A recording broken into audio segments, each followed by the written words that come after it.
आइए सुनते हैं ममता कालिया जी की कहानी वसंत सिर्फ एक तारीख। सच पूछो तो मैं महीनों बाद घर से निकली थी, यानी चौक से आगे। चौक तक तो दिन में 10 चक्कर रोज ही लग जाते थे। बेसन से लेकर बॉर्नवीटा तक की खरीदारी मेरी ही जिम्मे थी। यहाँ तक कि अब मैं आंख मूंद कर चलूं तब भी बता सकती हूँ कि ये मलाई वाली का चबूतरा है, ये गुलाब का चाट ठेला, यहाँ पर एक पागल आदमी बैठता है और यहाँ होम्योपैथिक डॉक्टर की उजाड़ दुकान। यहाँ घर में मरती हर वक्त छनती है और यहाँ भांग की गोली मिलती है। आगे पुराना बजाजा है, उसके आगे टोकरियाँ बिकती हैं, नीम के नीचे मिर्च मसाले और उसके आगे धागे मिलते हैं। ठहरिए, बीच में कील वाले की दुकान तो छूट ही गई। यहाँ चौक से संगम जाने के लिए रिक्शे सस्ते मिलते हैं और दातुने भी। यहाँ से एक तरफ सब्जी बाजार शुरू होता है, दूसरी तरफ मिठाई बाजार। लेकिन यूँ ठीक से तैयार होकर तो मैं महीनों बाद निकली थी। मैंने सोचा था लोग मुझे देखकर सवालों का तांता लगा देंगे, कहाँ जा रही हो, कैसे निकलना हुआ, खैरियत तो है, वगैरह वगैरह। लेकिन बिजली घर तक पहुँचते पहुँचते मैंने पाया कि लोगों को फुर्सत ही नहीं है। लोग बेतहाशा भागे जा रहे हैं, साइकिलों पर, स्कूटरों पर, रिक्शों में। वो ना आपस में बोल रहे हैं, ना इधर उधर देख रहे हैं, बस भागे जा रहे हैं। उनके ठीक सर के ऊपर नीले आसमान में एक गुनगुना बादल ठुमक रहा है, लेकिन वो भागे जा रहे हैं। सड़क के उस पार एक बारजे से एक बेहद प्यारी बच्ची लाल मफलर बांधे खड़ी हंस रही है, लेकिन वो भागे जा रहे हैं। ये वसंत के दिन थे, ऋतुराज का महीना। जगह जगह गुलाबी, पीले, नीले फूल सर उठाकर खिलखिला रहे थे। सड़क के किनारे की पटरियों की दरारों तक में घास फूट आई थी। लोग अभी भी भाग रहे थे। मैं डर गई, कहीं शहर ही तो खाली नहीं होने जा रहा। क्या कोई महामारी फैलने वाली है या भूचाल आने वाला है? मैंने घबराकर रिक्शे वाले से पूछा, भाई तुम्हें पता है इतने सारे लोग कहाँ जा रहे हैं? जा रहे होंगे काम से। मुझे तसल्ली नहीं हुई। फुहारे के पास मैंने मूंगफली वाली से फुटकर लेते हुए पूछा, आज कोई खास बात है क्या? ये इतने सारे लोग कहाँ जा रहे हैं? 10 बजा है, ऑफिस जा रहे हुई हैं। उसने मेरी तरफ हैरानी से देखा। बेकार रहते रहते मुझे तो ये भी भूल चुका था कि 10 बजे का समय ऑफिस जाने का होता है। वर्षों से हमारे घर से कोई दफ्तर नहीं गया था। बेरोजगारी हमारा पुश्तैनी रोजगार था। फिर भी हमारा गुजर किसी तरह होता ही था। दरअसल हम लेखन को समर्पित दंपत्ति थे। सारी दोपहर हम कलम घसीटते थे, शामें कॉफ़ी हाउस में बीतती थी। सुबह हम अखबारों के दफ्तरों में ताक झाँक करते पाए जाते थे। ये सब अपने आप में पूर्णकालिक काम थे। फिर भी समाज के मान्य अर्थों में हम बेरोजगार थे। हर महीना जब बीत जाता, हमें हल्का अचंभा और गहरी खुशी होती कि हम भूख, महंगाई, बीमारी और दुर्घटनाओं को चकमा देते हुए एक और महीना जिंदा रह लिए। लेकिन आज चूंकि मौसम अच्छा था, जेब में रिक्शे के लिए पैसे थे, धोती में कलफ था, चप्पल साबुत थी, इसलिए मैं अपनी पुश्तैनी रोजगार को चुनौती देती हुई अपनी आकांक्षाओं का आकाश तलाशने निकल पड़ी थी। आज मैंने दुर्जन सिंह और जान निकाल सिंह को भी साथ नहीं लिया था। नहीं तो दुर्जन सिंह और जान निकाल सिंह भला मुझसे छूटते हैं? मेरी उंगली से बंधे, मेरी धोती से लिपटे परिवार नियोजन के ये नन्हे नन्हे प्रश्न चिन्ह हर घड़ी मेरे अगल बगल दिखाई देते हैं। लेकिन आज मैंने उन्हें चिज्जी का छसका देकर कहा, बेटे आज अम्मा को जाने दो, हो सकता है जब अम्मा लौटे तो उसकी जेब रकम से भारी हो। दुर्जन सिंह और जान निकाल सिंह कुछ नहीं समझे। वो 10 पैसे लेकर लाई का लड्डू लेने दौड़ गए। मेरी संवेदना वसंत का आनंद ले रही थी। मेरी चेतना एक महत्वाकांक्षी योजना बना रही थी। मेरी पहचान की एक महिला अभी पिछले महीने गांधी कॉलेज की प्राचार्य बनकर शहर में आई थी। जिस दिन ये जानकारी मुझे मिली, मेरे आह्लाद की कोई सीमा न रही।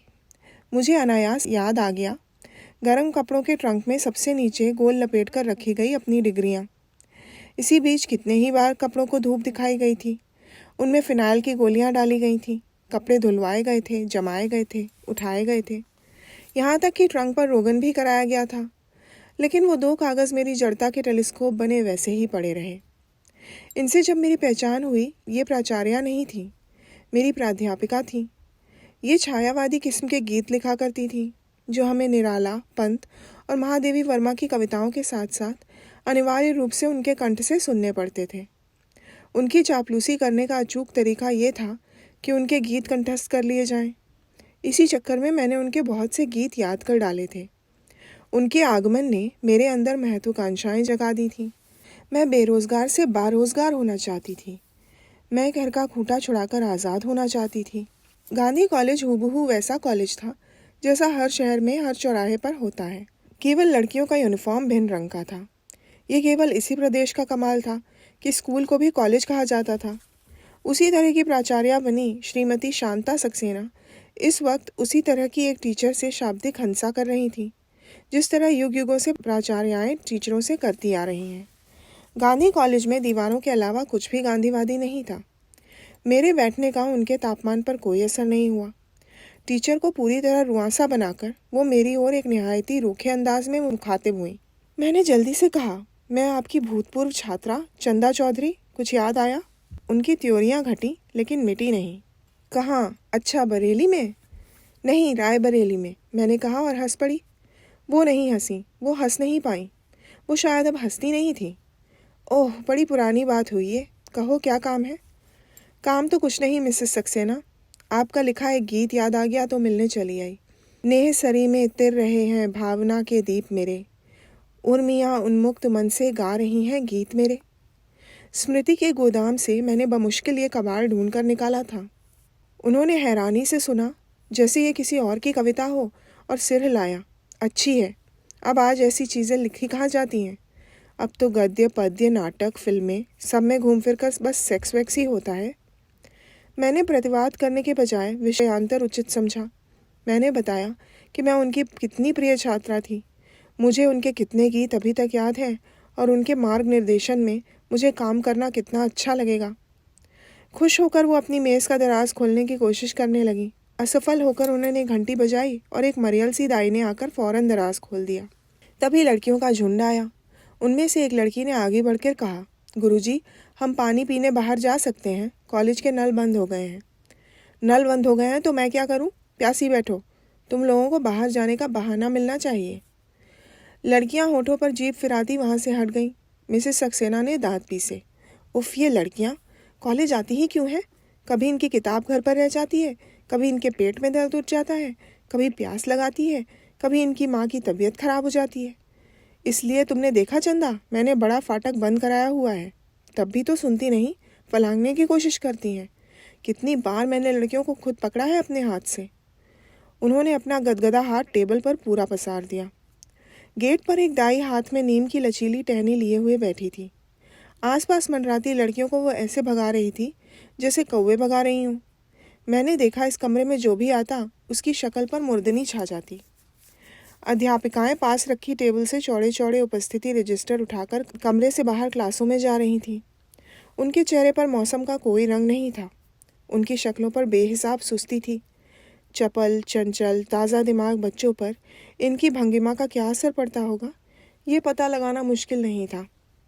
खिड़की के पीछे पीपल पागल सा पत्ते गिरा रहा था। अंदर गोबर रंग की कीमती साड़ी में श्रीमती शांता सक्सेना प्रशासन में मगन थी। उन्हें इसकी कोई खबर नहीं थी कि पोनप्पा रोड आजकल कितनी खूबसूरत हो गई है। ड्रमन रोड रात में रजनीगंधा और रात रानी की मिलीजुली गंध से मतवाली हो जाती है। यूनिवर्सिटी में लड़कियों ने स्वेटर उतार फेंके हैं और मेहंदी हसन आजकल हिंदुस्तान आया हुआ है। वो ज़ोर ज़ोर से फ़ोन पर चिल्ला रही थी। हेलो, सीमेंट क्यों नहीं भेजी? क्या कहा? 29 तारीख? नहीं नहीं, बहुत लेट हो जाएगा। वसंत और वित्त वर्ष की टक्कर में वसंत हार गया था। घंटी बजने पर एक बार फिर कुछ चहल पहल पैदा हुई। कुछ अध्यापिकाएं आईं, कुछ गईं। एक अध्यापिका टेबल के पास चुपचाप आकर खड़ी हो गई। क्या है? श्रीमती सक्सेना ने उसकी ओर देखा। दीदी, वो मेरी एप्लीकेशन आपने देखी होगी। हाँ, बताया तो तुम्हें, कल ही तो कहा था कि छुट्टी नहीं मिल सकती। टेम्पररी प्राइमरी टीचर को हम कैजुअल के सिवा और कोई छुट्टी नहीं देते। आपकी बात सही है दीदी, लेकिन डॉक्टरों ने हमें अब आने को मना किया है। अध्यापिका गर्भावस्था के अंतिम चरण में थी, तो मैं क्या करूं? पहले नहीं सोचा था। अध्यापिका इतनी पीली, दुर्बल और निरीह और कातर लग रही थी कि मुझे लगा घबराहट में कहीं उसका प्रसव यहीं इसी वक्त ना हो जाए। श्रीमती शांता सक्सेना ने एक बहुत भारी भरकम रजिस्टर अपने सामने खोलकर रख लिया और हिसाब मिलाने लगी। तभी एक पृष्ठ पर वो चील की तरह झपटी। ये 2 रुपये 70 पैसे का हिसाब क्यों नहीं मिल रहा? फीस बाबू को बुलाओ। ए रमपतिया, फीस बाबू कहाँ है? अध्यापिका ने हताश स्वर में कहा। दीदी, फिर आप ही बताइए हम क्या करें? इस्तीफ़ा दे दो, तुम्हारी भी मुश्किल दूर हो जाएगी, हमारी भी। ठीक है ना भाई, हम तो साफ बात करते हैं। अब मार्च के महीने में लड़कियों की पढ़ाई कैसे हर्ज कराएंगे? यही तो कोर्स ख़त्म करने के दिन है, फिर इम्तिहान का काम सर पे है। तुम्हारे बस का नहीं है अब पढ़ाना वढ़ाना। इस वक्त क्या कोई क्लास नहीं है? दीदी आपसे बात करना ज़रूरी था, इसलिए 5 मिनट रुक गए।